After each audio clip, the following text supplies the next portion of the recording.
அஸ்ஸலாமு அலைக்கும் வரஹ்மத்துல்லாஹி வபரகாத்துஹு.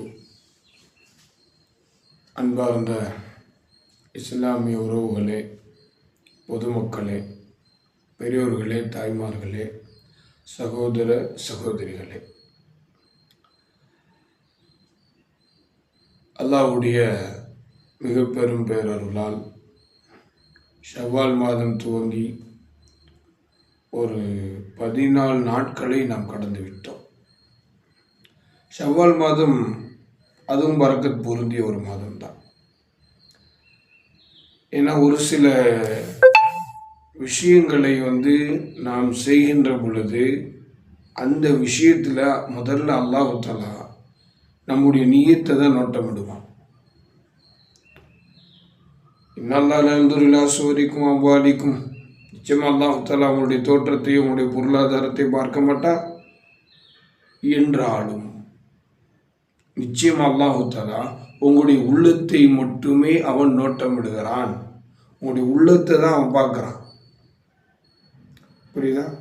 அப்போ நம்ம இஸ்லாமிய மாதங்கள் அப்படின்னு பார்த்தா நிறைய மாதங்கள் இருக்குது. ஒரு சில மாதங்களுக்கு நிறைய சிறப்பு அம்சங்களை வரிசைப்படுத்தி சொல்லியிருப்பாங்க.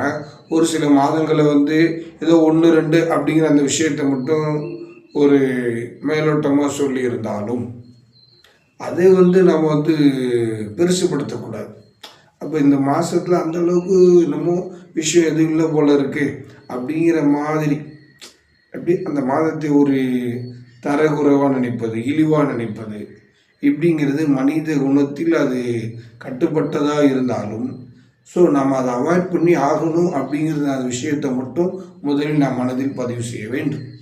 அதனால் அல்லாஹ்வால் படைக்கப்பட்ட எல்லா நாட்களும், எல்லா மாதங்களும், எல்லா நேரங்களும் அது மனிதனுக்கு உகந்தவை தான்.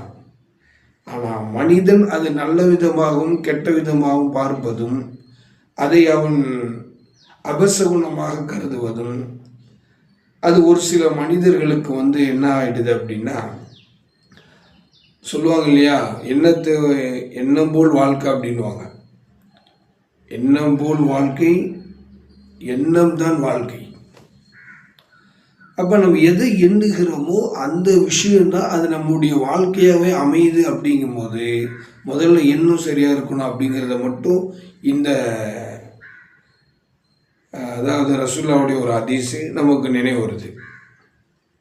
இன்னமல் அமாலு பின்னியாத், நிச்சயமாக செயல்கள் அனைத்தும் எண்ணங்களை கொண்டுதான் உருவாகுது அப்படிங்கிறது நம்முடைய நினைவு.